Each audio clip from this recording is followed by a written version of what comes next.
The boss would come along and shake them awake. After the lunch period, the hour in grind, the ceaseless running up and down between the whirring spindles. Babies, tiny children. Often the little ones were afraid to go home alone in the night. Then they would sleep till sunrise on the floor. That was when the mills were running a bit slack, and the all-night worked shorter hours. I often went home with the little ones after the day's work was done, or the night shift went off duty. They were too tired to eat. With their clothes on, they dropped on the bed. To sleep, to sleep. The one happiness these children know.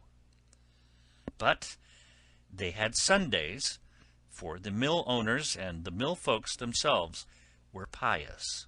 To Sunday school went the babies, to hear how God had inspired the mill owner to come down and build the mill, so as to give his little ones work, that they might develop into industrious, patriotic citizens and earn money to give to the missionaries to convert the poor, unfortunate, heathen Chinese. My 6 children not arriving, the manager got suspicious of me, so I left Cottondale and went to Tuscaloosa, where I got work in a rope factory. This factory was run also by child labor. Here, too, were the children running up and down between spindles. The lint was heavy in the room. The machinery needed constant cleaning. The tiny, slender bodies of the little children crawled in and about under dangerous machinery, oiling and cleaning. Often their hands were crushed. A finger was snapped off. A father of 2 little girls worked a loom next to the one assigned to me. "How old are the little girls?" I asked him. "One is 6 years and 10 days," he said, pointing to a little girl, stoop-shouldered and thin-chested, who was threading a warp.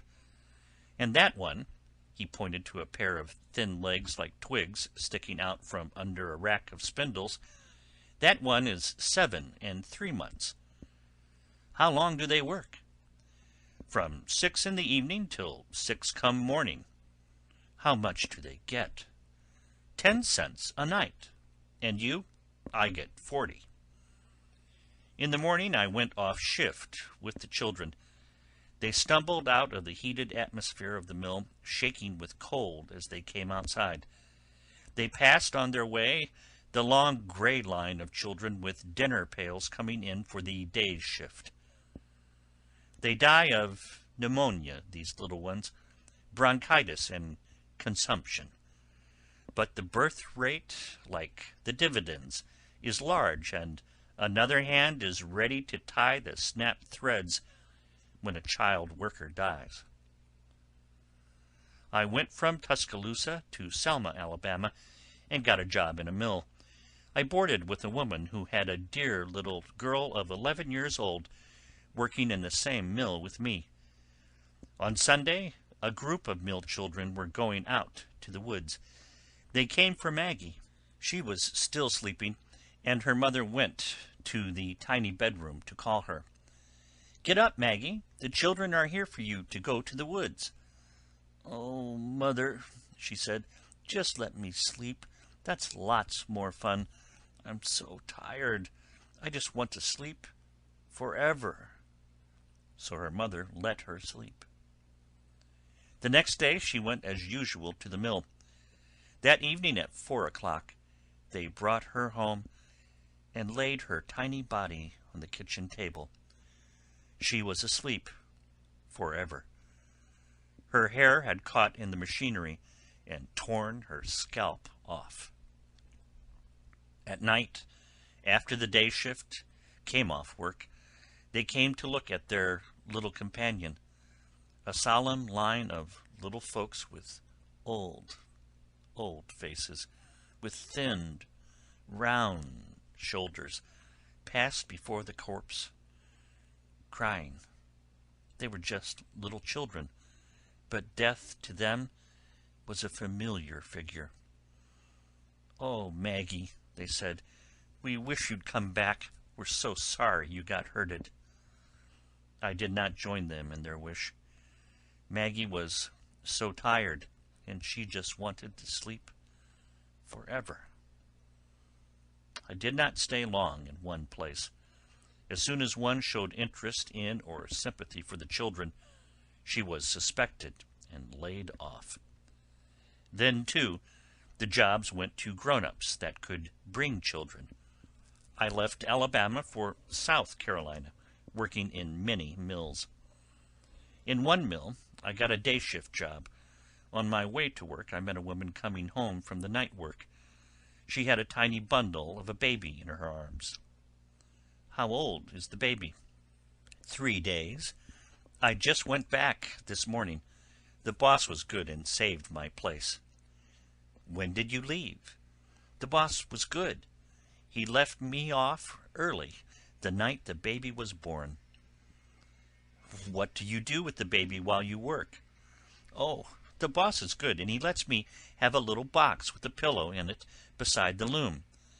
The baby sleeps, and when it cries, I nurse it." So this baby, like hundreds of others, listened to the whiz and whir of machinery before it came into the world. From its first weeks it heard the incessant racket raining down upon its ears like iron rain. It crawled upon the linty floor. It toddled between forests of spindles. In a few brief years it took its place in the line. It renounced childhood and childish things and became a man of 6, a wage earner, a snuff sniffer, a personage upon whose young old shoulders fortunes were built. And who is responsible for this appalling child slavery? Everyone. Alabama passed a child labor law, endeavoring to some extent to protect its children, and Northern capitalists from Massachusetts and Rhode Island defeated the law. Whenever a Southern state attempts reform, the mill owners, who are for the most part Northerners, threaten to close the mills.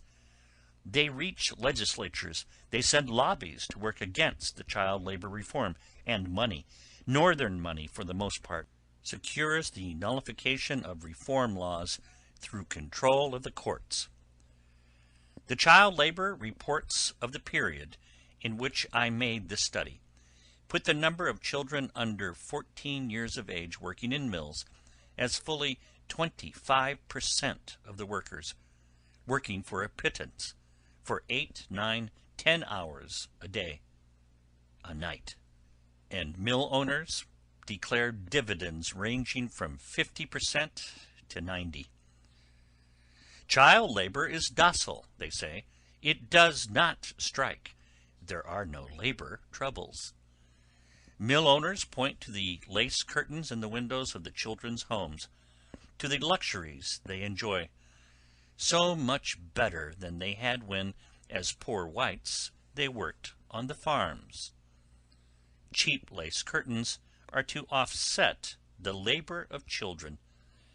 Behind those luxuries we cannot see the little souls deadened by early labor.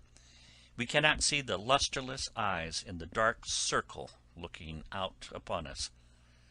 The tawdry lace curtains hang between us and the future of the child, who grows up in ignorance, body and mind and soul dwarfed, diseased. I declare that their little lives are woven into the cotton goods they weave, that in the thread with which we sew our babies' clothes, the pure white confirmation dresses of our girls, our wedding gowns and dancing frocks, in that thread are twisted the tears and heartache of little children. From the South, burdened with the terrible things I had seen, I came to New York and held several meetings to make known conditions as I had found them. I met the opposition of the press and of capital. For a long time after my Southern experience, I could scarcely eat. Not alone my clothes, but my food too at times seemed bought with the price of the toil of children. The funds for foreign missions, for home missions, for welfare and charity workers, for social settlement workers, come, in part at least, from the dividends of the cotton mills, and the little mill child is crucified between the two thieves of its childhood, capital and ignorance.